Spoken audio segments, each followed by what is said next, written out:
Europe, 1954. Throughout the continent, there is a growing sense of optimism. As the nightmare of World War II begins to fade, former enemies forge new links. There's a spirit of enterprise. Civil aviation is booming, boosted by technological advances made during the conflict. In just 2 years, the number of airline passengers has nearly doubled. 9:30 a.m., Sunday, January 10th, Rome Airport. Here, a dozen planes come and go every hour. On the tarmac stands Flight 781 en route from Singapore to London. The plane is a British-built de Havilland Comet. It's the marvel of its day and the perfect symbol of the new technological age. The Comet is the world's first passenger jet, and it's halving journey times around the world. The pride of Britain sends a message of superiority to every aircraft manufacturer in the world. A dream comes true. At Hatfield Airport, the Comet, the world's first all-jet airliner. Begun 3 years ago, the airliner that makes every other passenger plane out of date will go into operation within 18 months. The revolutionary design is based on de Havilland's hard-won military expertise. The plane is powered by 4 Ghost jet engines and carries 42 passengers and crew at up to 800 kilometers per hour, almost twice as fast as its nearest competitor. To help it achieve this staggering speed efficiently, it flies at a height of up to 12,000 meters, where the air is thinner. Until now, such performance was the preserve of military jet fighters. 20 months after the launch, there are 17 of these aircraft in service. 9 are owned by the British Overseas Airways Corporation, or BOAC, and among them is Flight 781. 9:40 a.m. BOAC engineer Jerry Bull inspects the Comet's undercarriage. He checks for fuel leaks, tire damage, and marks on the airframe. He pays attention to the aircraft's high-tech, ultra-lightweight aluminium skin. It's extremely thin and vulnerable to damage. We're looking for this incidental damage. There was none as far as I can recall at that stage. So my own thought at the time was walking, oh, we got a clean aeroplane today. At 10 a.m., Bull completes his final checks. The flight crew join him. The captain is Alan Gibson. At 31, he's one of BOAC's youngest pilots. Captain Gibson was a man of very good ability, not a person who would panic about anything. He was, confident. In Rome Airport Terminal, members of the new jet set enjoy breakfast. Many are children returning to England for a new school term. They're excited about flying on the world's first passenger jet. Also on the flight is renowned BBC reporter Chester Wilmot. He's returning home after covering a tour of Australia by the recently crowned British Queen. Chester is a devoted family man with 3 children. He's especially close to his 10-year-old daughter Jane, who was born deaf. She is devoted to him, unaware that he's one of Britain's best-loved broadcasters. I did adore him. And I knew that he was busy, I knew he was on television, I knew he wrote books. But I don't think I even twigged how famous he was. He was just my dad. 10:05 a.m. and the last pieces of luggage are stored in the hold of Flight 781. The plane will be flying today with 29 passengers and 6 crew members on board. One of the passengers is 23-year-old Bernard Butler. Bernard is an electrical engineer who's been working in Bahrain to save money for his forthcoming wedding. His fiancée is Pat Knight. They've been engaged for 2 years and plan to marry in a fortnight. I've made the bridesmaids' dresses. All the invitations had gone out. And we'd already received wedding presents. Everything was planned. Bernard is returning home with a surprise. He's picked out a dress for Pat to wear at their wedding. At 10:18 a.m., all pre-flight checks are complete. Captain Gibson signs to confirm that everything is in order. Captain Gibson seemed very relaxed, also looking forward to getting home. Flight 781 is just one of 5 BOAC services from Rome to London today. An older generation of slower propeller-driven airliners make up the other flights. At 10:19 a.m., a BOAC Argonaut, also bound for London, thunders down the runway. Captain Johnson is at the controls.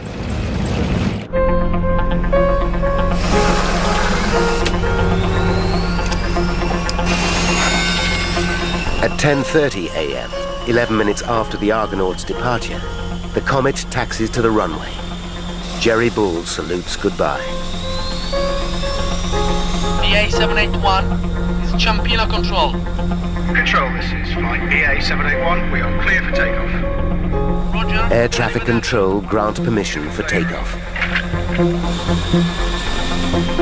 1 minute later, the high-tech plane takes to the air. It's a sunny day, and conditions for flying are perfect. The journey to London will be exactly 2 hours and 37 minutes. The gleaming jet will arrive at London Airport a staggering 2 hours before the propeller-driven Argonaut.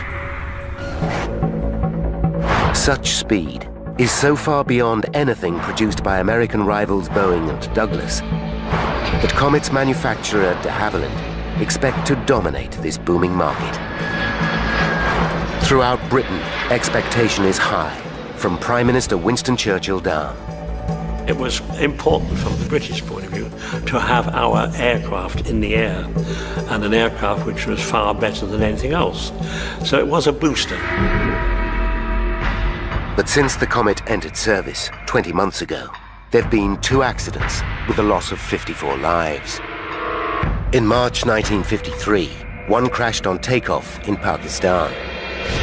2 months later, severe weather was blamed for a second disaster in India.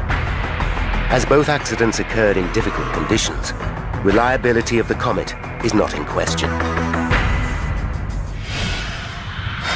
At 10:38 a.m., Flight 781 climbs to an altitude of 11,000 meters, twice as high as any other passenger aircraft. To achieve this, while allowing passengers to breathe comfortably, the engineer operates a pressurization system from the cockpit. As the Comet rises, the air pressure inside the cabin is maintained at the equivalent altitude of 2,500 meters, a level easily tolerated by the human body. But for some passengers, adapting to this new sensation is difficult. Soon, though, they acclimatize and settle back into their seats for the flight. What they cannot know is that they will never make it to London.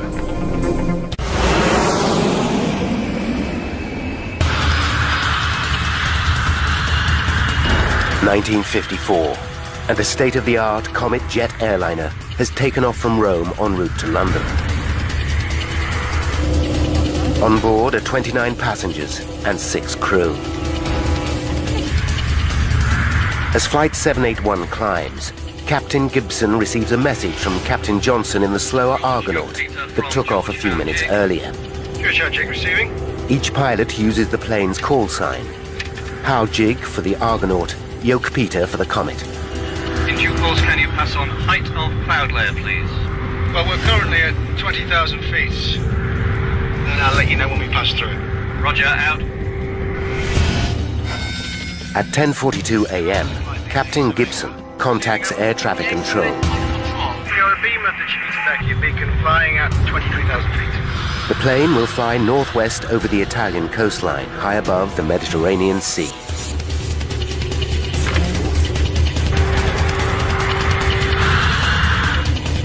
Would you like some tea, sir?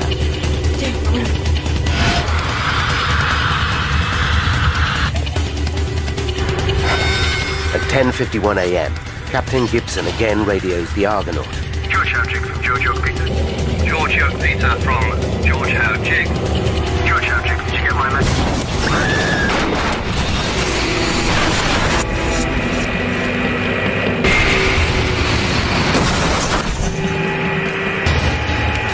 The message ends mid-sentence. York Peter, come in, please. When Captain Johnson gets no response, he contacts Rome Airport. We've lost contact with BA 781. They just seem to have disappeared. Can you raise them?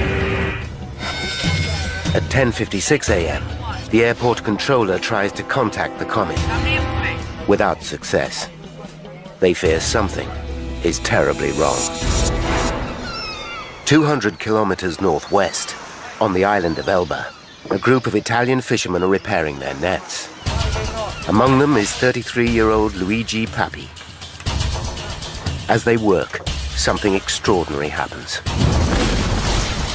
I felt a break in the air, and then there was a bang, and I heard a sound like thunder, but it was not like any thunder I'd ever heard before.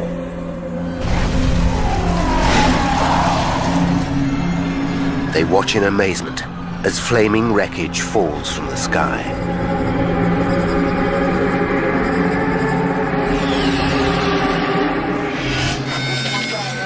At 11:15 a.m., air traffic control receives word that a plane has crashed into the sea off the island of Elba. It confirms their worst fears. Jerry Bull hears the news. The senior engineer says, "Got some bad news, Jerry." And I look at him and he said, "The Comet's down." It's an emptiness. I don't know what else to say. You can't really describe it. It's just this numbness you get. And the next reaction, of course, is this something I didn't do? 12 p.m. Greenwich Mean Time. Chester Wilmot's family arrive at Heathrow Airport in West London to welcome the BBC reporter home. The day was sparkling. We arrived at the airport about 10 minutes before the flight. Pat Knight arrives with a friend after a 4-hour journey from Nottingham. She's looking forward to seeing Bernard again. It was 11 months since I'd seen Bernard, and I was very excited that he was coming home and I was going to see him. 1,200 kilometers away, a small flotilla of fishing boats heads off the coast of Elba towards the crash site. At first, we saw nothing. Then we saw a flock of seagulls which were pecking at something. So we headed straight for the seagulls. And that was where the plane had crashed.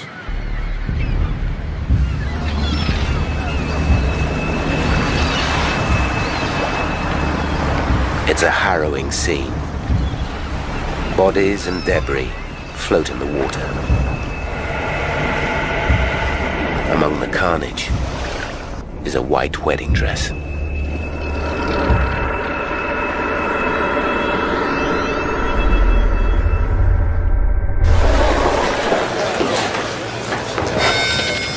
(1:30 p.m.)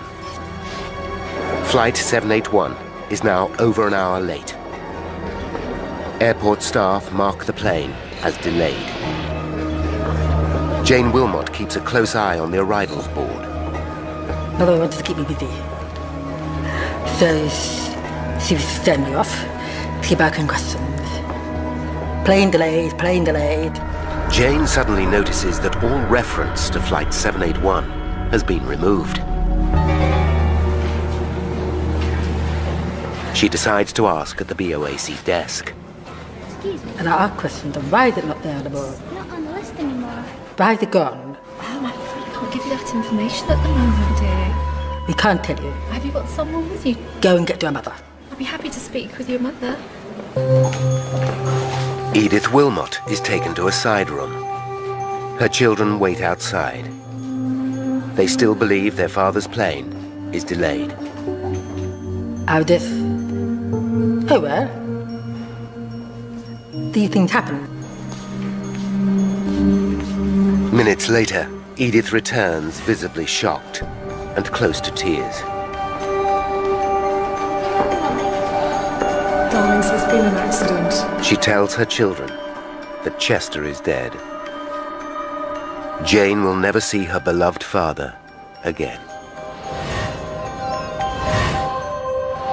I just couldn't believe it was happening. But I was very upset because I knew he was coming home for my birthday. And I kept on saying to myself, it wasn't his fault. He wasn't the pilot.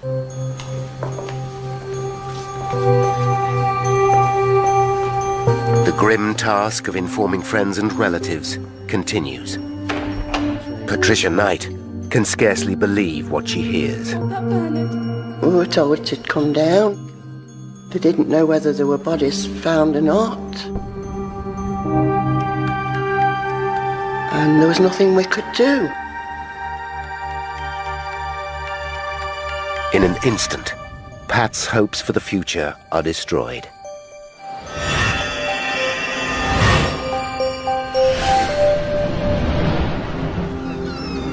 In Italy, the fishermen begin the gruesome task of recovering bodies. It was a big shock. Every time we went near a corpse, we would shout, "Come over here, come over here," because they seemed still alive. Their eyes were open. But when we got near, you could see they were dead.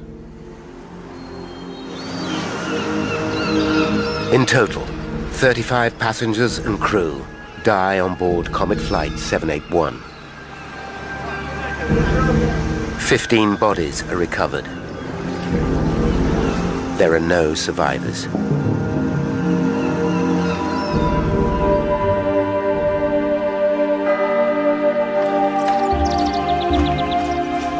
The dead are carried to a small chapel in Port Azzurro.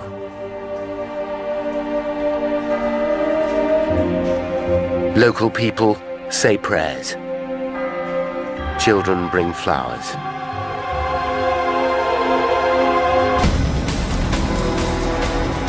The horrific crash is headline news around the world.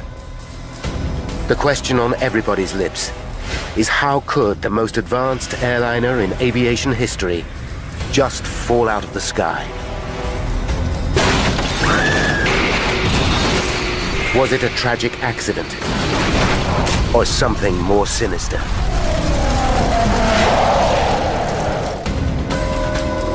In 1954, the mysterious crash of the comet dominates the thoughts of the British nation. What could have possibly caused the most advanced passenger plane in history to disintegrate in mid-air? Within hours of the crash, a team of experts working for BOAC begin a technical examination of the Comet fleet. They must discover if there's a flaw in the design or a manufacturing fault. Britain's position as the world leader in passenger jet travel depends upon it. The inquiry that follows will turn into one of the most complex and important in aviation history. Now, by going deep into the investigation, we can reveal the critical chain of events that caused the downing of Flight 781. Paul Withy is an aviation metallurgist. For 6 years, he studied the comet investigation and is an expert on this turning point in aviation safety. Withy knows that with no established protocol for air crash investigation, it was an epic task. The difficulties they faced as an investigation team was to develop a whole new series of techniques for looking into a major air crash. And they had to really invent tests, invent methods of doing things as they went along. But Withy needs to be sure that this landmark case actually did get to the truth. Now, for the first time in half a century, he will re-examine the vital evidence. If he discovers their findings are wrong, it will rewrite the history of air crash investigation. From the beginning, the inquiry team are faced with an enormous challenge. In 1954, the investigation team had no black boxes. They had no flight data recorders. They had no way of understanding what was going on in the plane at the time of the accident. Their best clue, the aircraft itself, lies at the bottom of the Mediterranean Sea.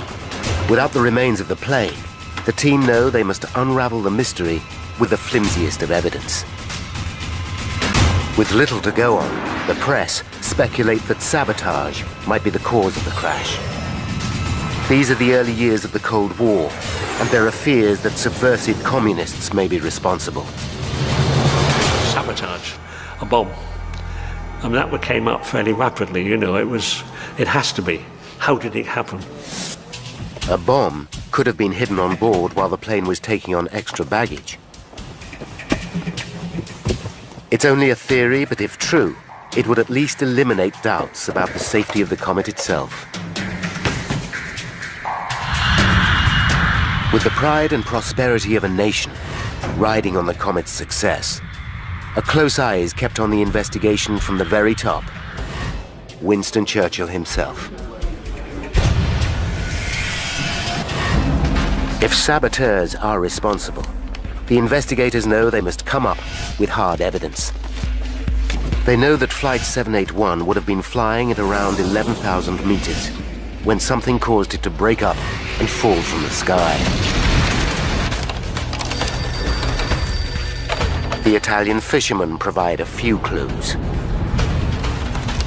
I saw a huge ball of fire, rotating and plunging into the sea.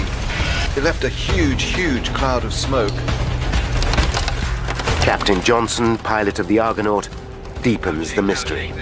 The radio went dead in mid-sentence. Everything just cut out instantly. But it's the victims themselves that provide the biggest mystery. Within hours of the crash, Italian pathologist Dr. Antoni Fornari examines the bodies. Despite Fornari's considerable experience, he finds a pattern of injuries he has never seen before. The victims suffered broken limbs and damaged ribs, injuries sustained after death. But what confuses Fornari is that many of the bodies have fractured skulls, wounds he discovers that were sustained before death. He finds another puzzling clue. The lungs of almost all the victims are extensively damaged. Many have ruptured like an exploding balloon. To top it all, Fornari finds no evidence of a bomb blast. It's a strange, perplexing picture, and he's baffled. With so little evidence, the investigation hits a dead end. Concerned, Prime Minister Churchill summons his advisors and takes an unprecedented step. Churchill commands the Royal Navy to retrieve the wreckage of Flight 781 from the seabed. His orders are simple: endeavor to locate and salve Comet. The task, however, is anything but simple. There has never been a salvage operation like it before. The wreckage lies at a depth of 120 meters, and no one knows exactly where. Today, if an aircraft crashed in similar circumstances, the black box recorders would have transponders and would lead the investigators and the recovery teams to the spot where the aircraft was. The Navy didn't have that information. HMS Wrangler, an anti-submarine frigate, searches an area of 260 square kilometers. 3 salvage vessels are on hand to help. They're equipped with the most up-to-date technology, including an underwater camera and a deep-sea observation chamber. But progress is delayed by bad weather. Then, on February 12th, 33 days after the crash, Navy experts identify the first piece of the Comet wreckage on the underwater camera. Divers descend to the seafloor. Over the next few weeks, small bits of debris are sent back to England for examination. Then comes a major find. A large section of the rear fuselage is located and brought to the surface. Meanwhile in London, the Comet fleet sits idle. BOAC hemorrhages cash at the rate of £50,000 per week. With so much invested in the aircraft, pressure builds to get the planes back into the air. On March 23rd, 10 weeks after the disaster, the British government give the airline the go-ahead to resume service.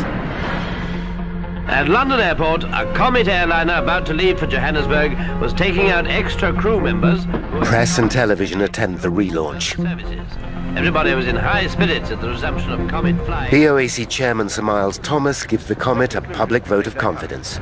We obviously wouldn't be flying the Comet with passengers in it on service were we not wholly satisfied that the conditions are acceptable for carrying passengers anywhere in the world.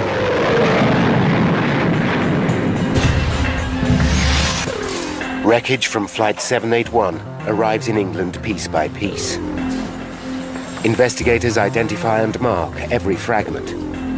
In a hangar, carpenters build a wooden frame of the Comet aircraft. As the wreckage accumulates, they wire each piece onto this skeleton. Now, with the entire Comet fleet back in service, it's more important than ever to find the cause of the crash. The lives of hundreds of passengers depend on it.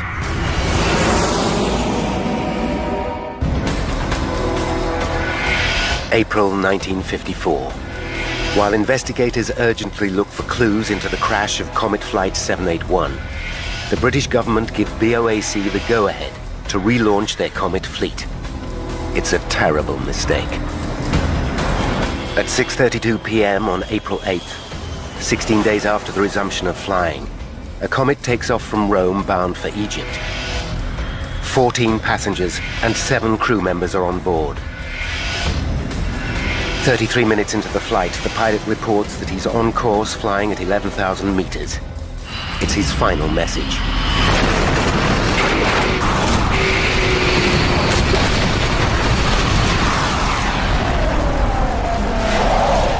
A further 21 people are dead.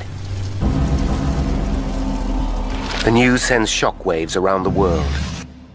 Barely a fortnight after reassuring the public the Comet is safe to fly, BOAC's chairman publicly admits that he was wrong. Obviously, we cannot continue to carry the public in Comets until this disaster is fully explained. Similarities between the two accidents are uncanny. Both planes were refueled and checked at Rome by the same engineers, including Jerry Bull. You just can't accept that an aeroplane like this, again, it's gone down the same way and you've lost these people again. Both aircraft were flying at an altitude of around 10,000 meters. Both crashed into the sea shortly afterwards. It seems there must be a flaw in the aircraft itself. Again, the British Navy looks for evidence. They recover 5 bodies, along with a few personal effects. Churchill acts decisively. He appoints the Royal Aircraft Establishment, Britain's leading aeronautical research centre, to investigate. Heading the inquiry will be Sir Arnold Hall. Hall has an impressive reputation. He's a Cambridge scholar and one of the outstanding scientists of his generation. Sir Arnold Hall is a brilliant scientist, and he was one of those people who would let the facts speak for themselves and would make judgments based on fact, not on opinion. Churchill instructs Hall. The cost of solving the Comet mystery must be reckoned neither in money nor in manpower. But even for a man as qualified as Hall, it's going to be a tall order. The second plane to crash rests under 1,000 meters of water and is impossible to retrieve. The hope is that if they can establish the cause of Flight 781's crash, it will explain why the second aircraft went down.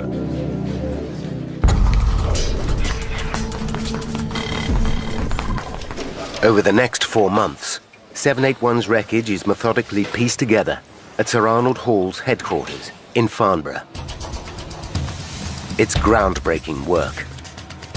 Never before on that scale had an aircraft been reassembled by anyone, and the investigation team had to learn how to do it and develop the techniques and tools to reassemble a very badly damaged aircraft. As they examine each piece of debris, they find intriguing clues. Bits of carpet, pills from the first aid cabinet, a corner of a mirror from the toilet, and scraps of passengers' luggage are all found wedged into the rear end of the fuselage, under the root of the tail fin. It suggests an explosion at the front of the cabin that blasted personal belongings to the rear of the plane. The question is, how and where did the explosion start? As the wreckage begins to provide some clues, so too do the victims. 4 of the bodies retrieved from the second crash are flown to Britain for post-mortem. The pathologist finds identical injuries to those of Flight 781, fractured skulls and ruptured lungs. Hall has a hunch. Could the entire plane have burst like a balloon? After all, the pressurized cabin designed to keep passengers comfortable would mean that the aluminium skin of the Comet is highly stressed. Any structural failure, and it might simply explode of its own accord. Such a violent decompression, as it's called, has never happened on a passenger plane before, but Hall and his team believe this could explain the terrible injuries. To test the theory, they stage a pioneering experiment. The team build a Perspex model of the fuselage, 1/10 the actual size. The cabin includes 28 miniature seats with 6 dummies. The model is housed inside a pressure chamber. When the pressure in the fuselage is increased to 8¼ pounds, the equivalent of flying at 12,000 meters, the team deliberately rupture the model.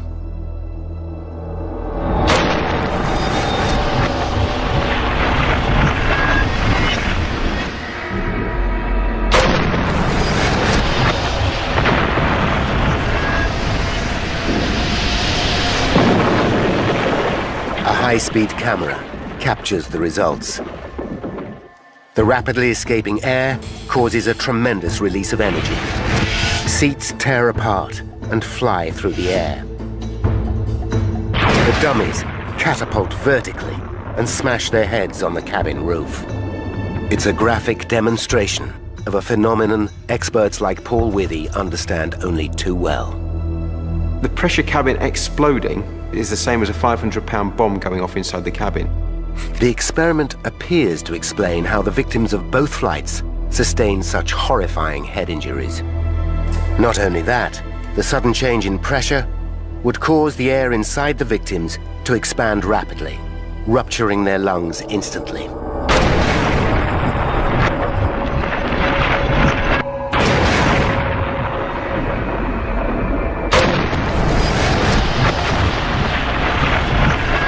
If explosive decompression can explain what happened to both planes, the team must discover exactly what caused the weakness in the structure of the fuselage.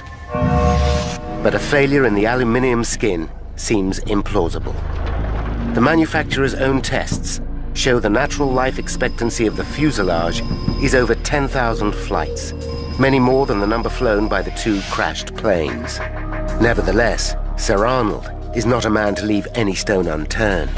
He decides to put the entire airframe to the test. Sir Arnold Hall decided that failure of the pressure cabin could be one of the possible causes. And because he wanted to make sure that everything was looked at, this was just one of the tests that was performed. Before testing begins, the team look closely at the Comet design.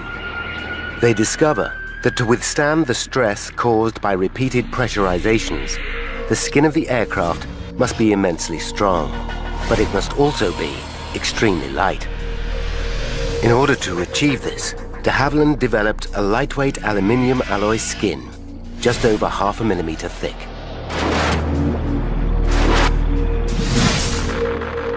The Comet's skin thickness was as thin as the designers dared go to withstand the cabin pressurization, and it was fixed by how little they thought they could get away with.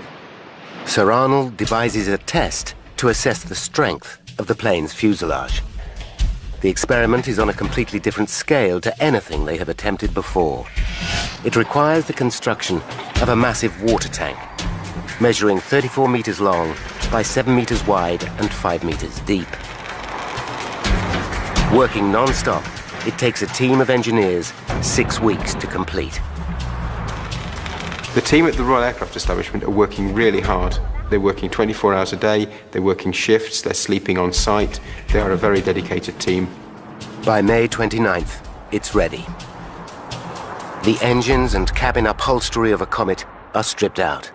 The empty plane is gently maneuvered into the water tank, with the wings protruding on either side.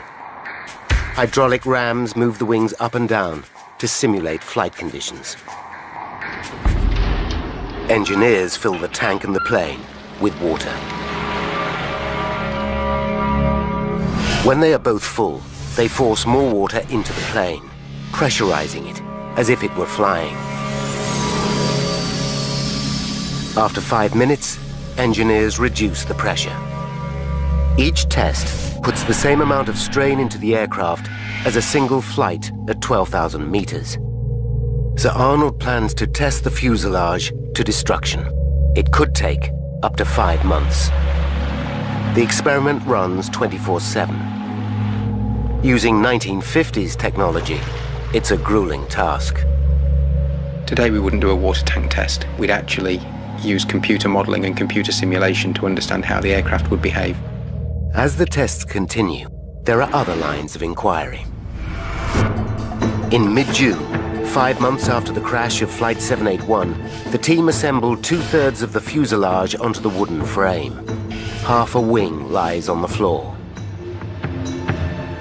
It's now clear from the tears in the metal that the aircraft has indeed decompressed violently and blown apart at the seams. By following the fractures back to where they started, they think the initial failure was probably at the front of the fuselage, somewhere between the cabin and the cockpit. It seems as if the tail and rear fuselage then came away from the main cabin. The rear wing structure followed, and then the outer wingtips. The cockpit broke away as the plane plummeted to Earth, and finally fuel from the wings set the debris ablaze. But the exact cause of this tragedy is still a mystery. Then, on June 24th, Sir Arnold Hall gets a call that changes everything. The team running the water tank test has had a major breakthrough.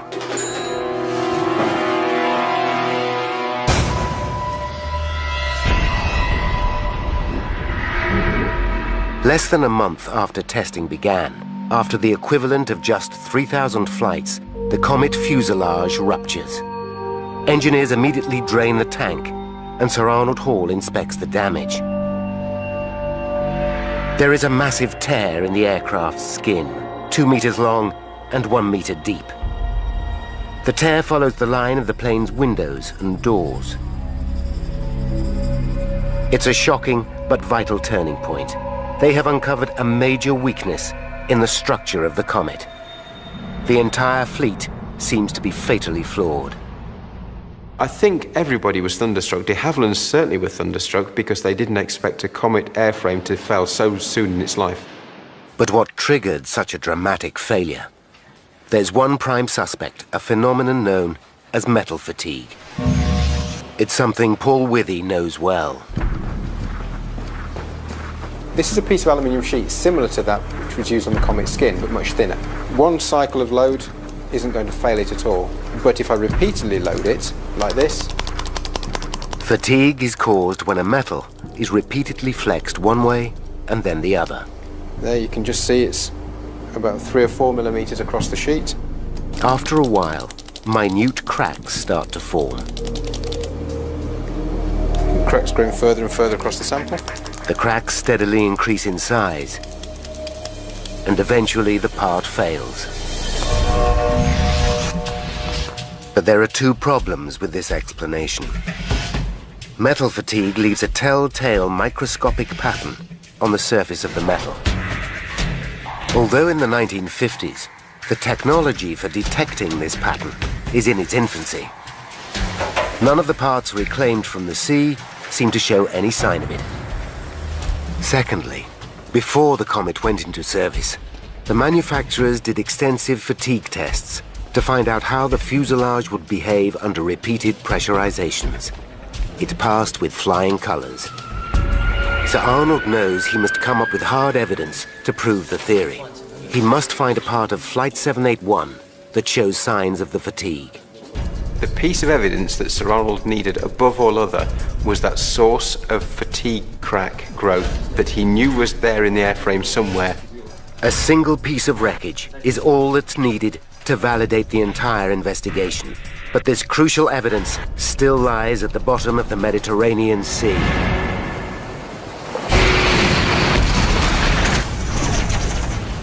It's 1954, and investigator Sir Arnold Hall believes that the cause of the two comet crashes is a rupture in the plane's lightweight skin. After a unique pressure test on the comet's cabin, the team examined the 2-meter split that has ripped along the side of the fuselage. They make some frightening discoveries. By tracing the tear back, they find it starts at the forward escape hatch. This is not surprising. Stress to the aircraft should be evenly spread throughout the fuselage. But when a door or window is cut into the plane, it weakens the structure, and the stress concentrates around the weakened areas. To investigate further, they rig another aircraft with strain gauges designed to measure stress in the airframe. The results are shocking. During flight, the stress to the skin around the plane's windows and doors reaches 70% of its total strength, 4 times greater than the rest of the aircraft's skin. This is dangerously high and twice what the designers intended. Then the team discover an even more worrying detail. The supports around the windows are riveted, not glued as designed. The problem is, the rivets are punched into the metal, not drilled. This technique creates tiny manufacturing defects, which with repeated flying can turn into fatigue cracks. The presence of manufacturing cracks in a highly stressed area meant that you were highly likely to suffer from fatigue failure. Sir Arnold and his team know they're getting close, but they have not yet conclusively solved the mystery. They've found no trace of metal fatigue on any of the wreckage from Flight 781. It was vital that he found that piece of evidence from the seabed that would tie the crash to the accident investigation in an unequivocal manner. Then on August 12th, 7 months after Flight 781 crashed, an Italian trawler snags a large piece of wreckage. It turns out to be a section of the roof from 781's fuselage. The piece includes 2 small windows built for sending and receiving radio signals. Sir Arnold Hall and his team inspect the wreckage at Farnborough and immediately find what they're looking for. A rivet hole in the corner of one of the windows shows a tiny crack. When they put the piece together with the rest of the wreckage, they find that all the cracks run back to this point.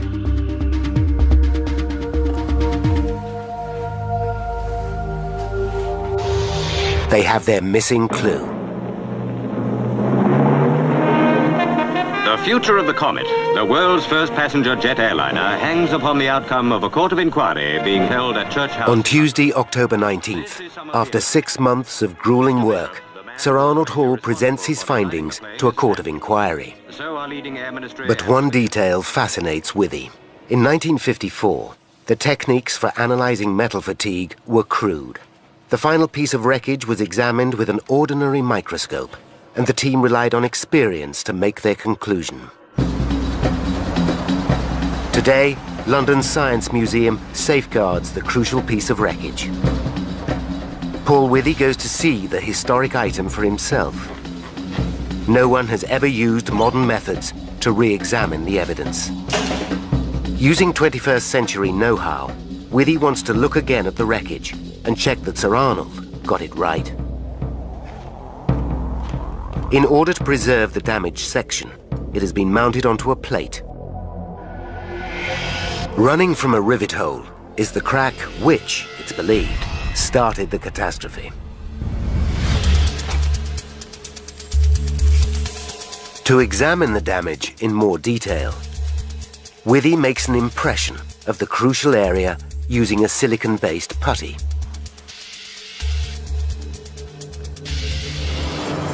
Then, at Imperial College London, Withy uses an electron microscope to examine the sample.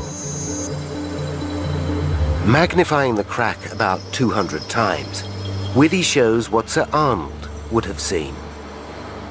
This is the fatigue crack we saw on the Comet's skin, and Sir Arnold Hall and his team could see that using their techniques of the day. But zooming in further to 800 times, Withy can see detail that Sir Arnold never could. He finds a tiny manufacturing defect, probably formed when the rivet was punched into the metal. And it was that manufacturing defect that caused this fatigue crack to grow. And it's this image here that shows that Sir Arnold Hall and his team were right. It vindicates them in seeing that it was a fatigue crack, which then grew to failure. 52 years after the most groundbreaking and innovative investigation in aviation history, Paul Withy has conclusive proof that Sir Arnold Hall's results are absolutely right. Now, by rewinding the events leading up to that fateful crash, and by following the evidence uncovered during the investigation, we can reveal how Flight 781 was downed. 10:31 a.m., January 10th, 1954. 26 minutes to disaster. Flight 781 takes off from Rome Airport. The plane is designed with an exceptionally thin aluminium skin. Rivets punched into the aircraft during construction create microscopic manufacturing defects. On each flight, the pressurization system puts enormous strain on the fuselage, causing stress to the skin, especially around the windows and doors. Repeated pressurizations turn the manufacturing defects into fatigue cracks that get bigger with every flight. 19 minutes to disaster. Flight 781 climbs to 11,000 meters. As it ascends, the pressure increases and the aircraft's skin becomes more stressed. At 10:51 a.m., the Comet's pilot, Captain Gibson, sends a radio message. George Howchick from George York, Peter. 5 seconds to disaster. A fatigue crack reaches 2 centimeters in length, and the aircraft skin rips apart.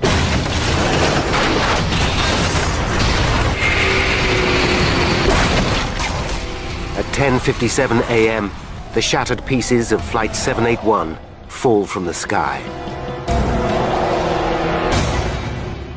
35 people are dead.